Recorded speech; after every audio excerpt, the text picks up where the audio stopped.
일자리를 지키는 데 그치지 않고 만들겠다. 이 한국판 뉴딜 정책은 실업 대란을 막겠다는 정부의 강력한 의지로 해석됩니다. 또 이번 기회에 성장 산업도 키우겠다. 이런 전략이 엿보입니다. 코로나19 시대 뒤를 겨냥한 한국판 뉴딜 정책의 내용 분석해 보겠습니다. 김 기자, 네. 홍남기 부총리가 밝힌 한국판 뉴딜 정책의 방점은 어디에 찍혀 있나요? 먼저 홍 부총리는 문재인 대통령이 언급한 한국판 뉴딜에 대해 단기적으로는 고용 대책이 있지만 장기적으로는 한국판 뉴딜을 통해 새로운 일자리를 만들어낸다는 의미라고 설명했습니다. 네. 방어적으로 지키는 것을 넘어서 산업 정책을 이번 기회에 구현하겠다 이런 뜻으로 읽힙니다. 네. 그 방향으로 디지털 국가 전환에 맞춘 디지털 뉴딜, 생활 SOC 등과 사회안전망 뉴딜이라고 밝혔습니다. 생활 SOC와 사회안전망은 복지 기반 확장으로 볼 수 있습니다. 또 주목되는 것은 디지털 국가 전환인데요. 정부는 다음 달까지 세부 내용을 준비해서 발표할 계획입니다. 디지털 뉴딜이 될 수 있겠습니다. 여기에는 비대면 서비스 산업이라든가 비대면 산업에 대한 육성 등도 다 함께 포함되는 개념이 되겠고요.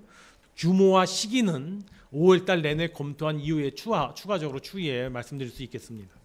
김 기자, 네. 앞서 이제 그 비대면 산업이라는 부분이 나왔는데 이 비대면 산업이 육성된다고 했는데 이 분야는 구체적으로 어떤 분야인지 설명해 주시죠. 네, 예를 들면 최근 코로나19 사태로 인해서 온라인 전자상거래가 활성화되고 있는데요.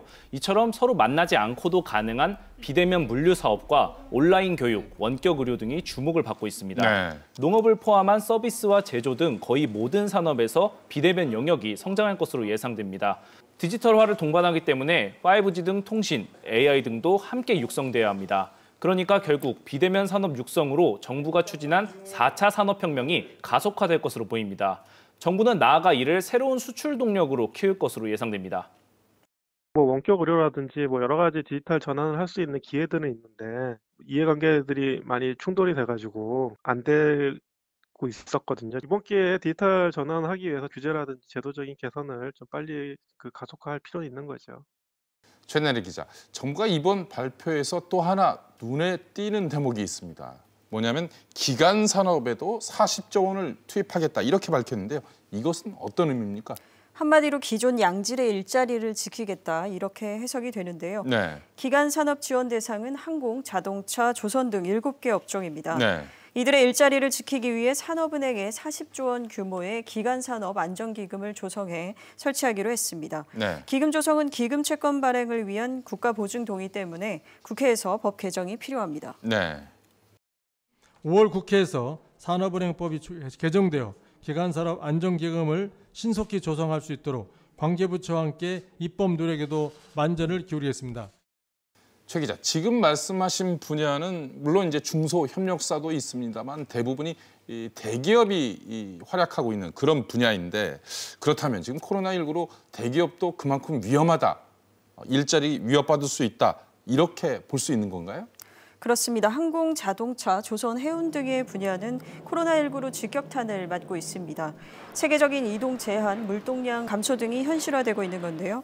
일자리 감소는 물론 대기업 도산도 우려가 되고 있습니다. 네. 또 이들 산업이 무너지면 전후방 효과로 실직과 도산이 걷잡을 수 없이 번질 수가 있습니다. 네. 하지만 일부에서는 또 대기업 지원이냐는 비판의 목소리도 나오고 있습니다. 위험해서 지원을 해야 한다, 기간 산업을 지원한다 이런 주장이 있을 수 있는데 여기에 대한 비판은 그럼 어떤 내용일까요?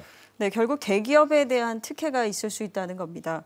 IMF나 금융위기 등 경제 위기를 맞을 때마다 결국 대기업은 정부 지원을 받는다는 것이죠. 네. 그래서 정부도 특혜 논란을 피하기 위해 지원 기업에 대한 조건을 달았습니다. 네. 자금을 지원할 때 고용 총량을 유지하고 임직원의 고액 연봉을 제한하며 배당과 자사주 취득도 금지합니다.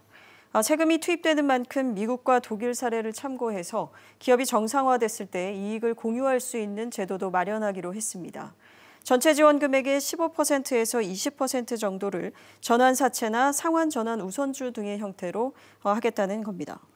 기업이 정상화되면은 주가가 올라갈 겁니다. 그러면은 그 차익 부분을 우리가 이제 받아서 국민들한테 돌려드리겠다는.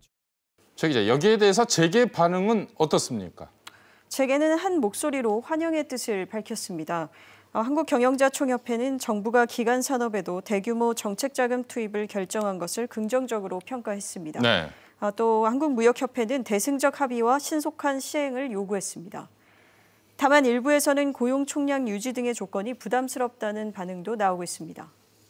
이번에 정부가 기간 산업 안정 자금을 마련하면서 고용 유지 등의 조건을 부과를 한 게 미국 항공 산업의 선례가 있기는 한데요. 앞으로 어느 정도 비율로 지원 조건들을 붙일지에 대한 세부 디테일이 정해지는 과정에서 기업 경영의 자율성을 좀 최대한 보장하는 쪽으로, 훼손하지 않는 쪽으로 이루어져야지 정책 효과도 더 커지지 않을까라는 생각이 듭니다. 재계 일각에서는 이번 기회에 공공 부분을 개혁해야 한다, 이런 목소리도 있죠.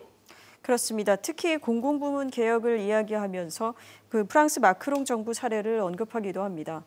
마크롱 정부가 국영철도 공사 등 공공부문을 개혁한 것처럼 우리 정부도 기능이 중복되는 공공기관의 통합과 임금체계 등의 개편이 필요하다는 겁니다.